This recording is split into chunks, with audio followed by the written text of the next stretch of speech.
What's up, everybody? Welcome to another video from the Georgia Assassin. Today I'm going to be showing you how to put additional lighting on the back of your truck. Let's go.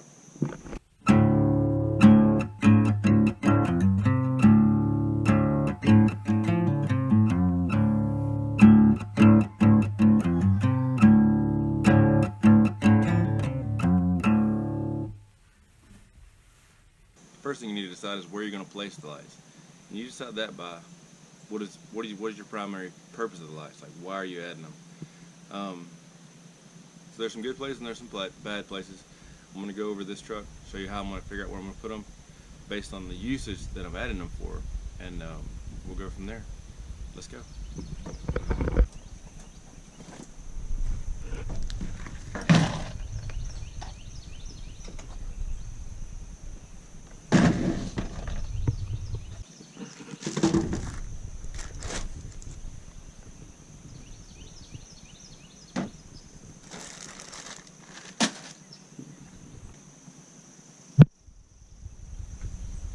Alright, so first things first, why are you adding the lights?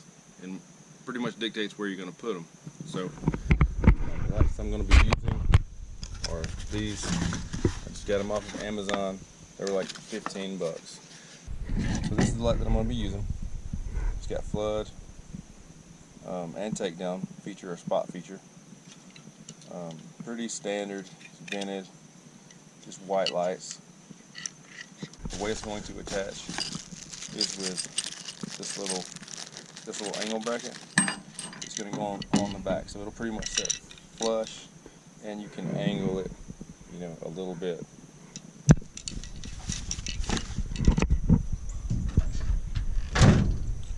The next step is where you're going to put it at.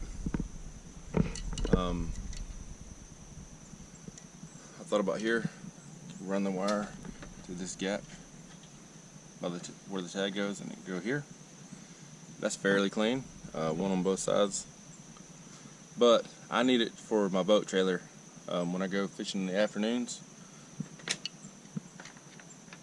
That brim gets pretty dark, and deer hunting. I mean, an option that I see a lot of people doing is mounting them here, right to the bottom, like this little lip here. This bumper support here. I don't know how well you can see it, but there's a flat spot right here next to this. I want to try to go there, directly into that flat spot. That'll get me wide on both sides of the truck. Both sides have the same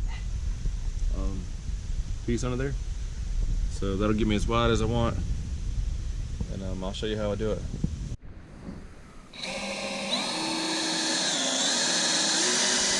Alright, let's talk about wire gauge. So, if I remember correctly, those wires were probably, 18 or 20 gauge coming off the back of those lights.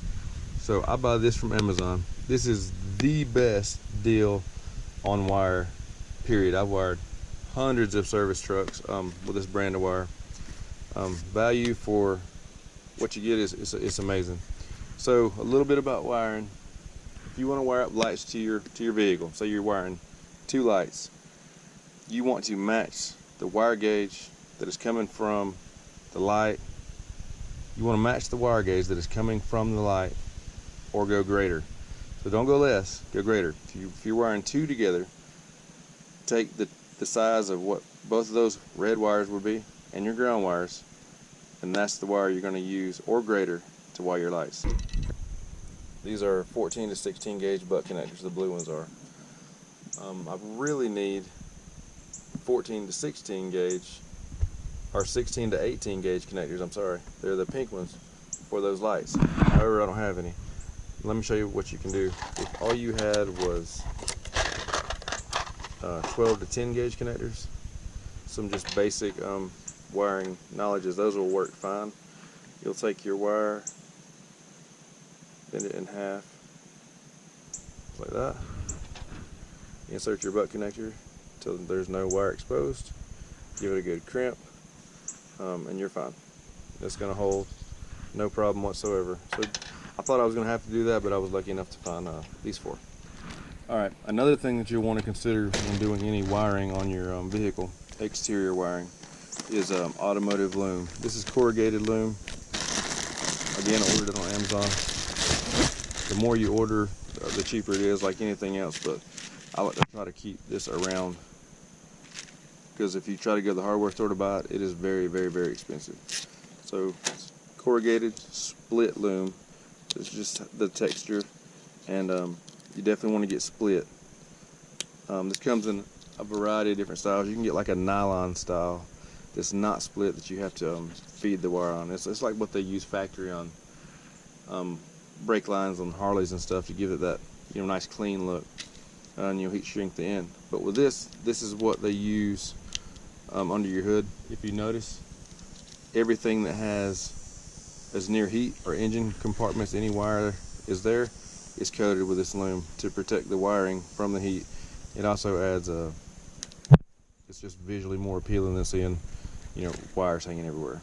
Now, I don't know that I'm gonna have to use it on this, because we're not near heat and we're not exposed, so I don't think I'll be using this. But if you're gonna do any wiring, have this on hand. This is 3/8. This is the one that I found to be the most useful.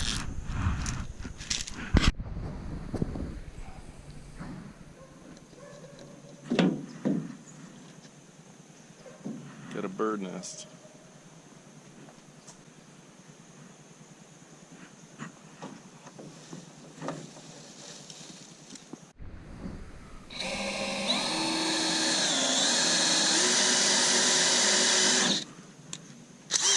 This up and show you.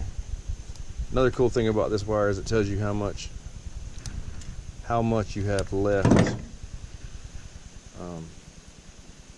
So if you check the spool, cable, stranded copper, aluminum, 200 foot, and then you go down 199 feet.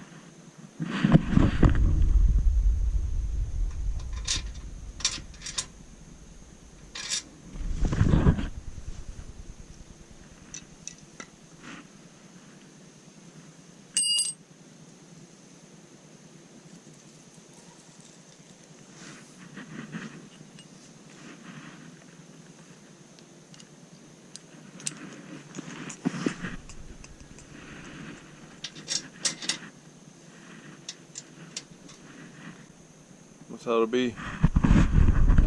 So yeah, you pretty much just drill your pilot hole, size it to your bolt, install your bracket. These grooves right here are going to hold the head from spinning when you go to tighten it with your wrench. And the head, or the light head, will go something like this.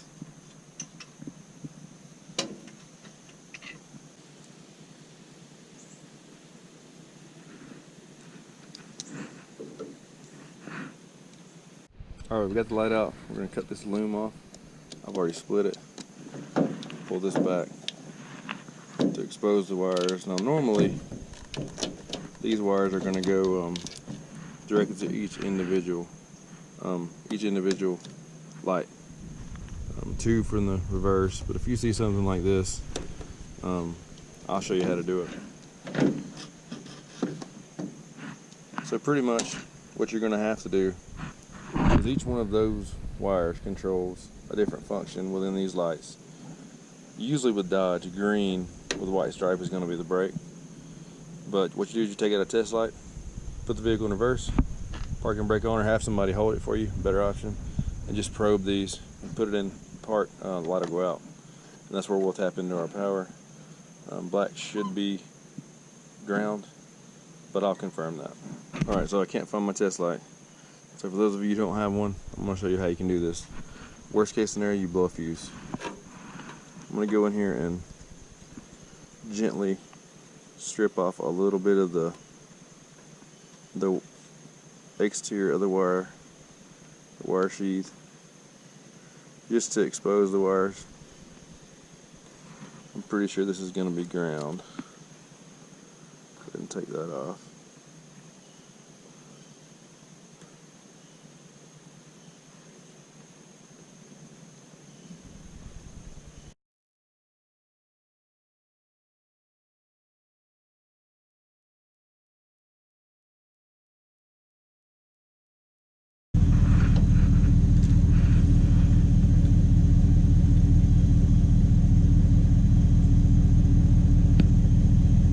there it is. The light's on. So my trigger wire is white with a green stripe. There you go. It'll be the same on both sides. There you have it. It's not hard. If you do it just like I showed you how, you don't have to drill any holes. It helps if you have a test light. I think all in all it took me 30-45 minutes to do it. So, pretty easy job. Keep you from backing into stuff at the boat ramp or while you're hunting, stuff like that. Everybody needs to know how to do this. But if you want to know how to put your lights on individual switches, leave it in the comments and I'll do another video and show you how to do that. So, thanks for watching. If you haven't subscribed already, please do so. Got a lot more videos to come. I'll see you on the next one.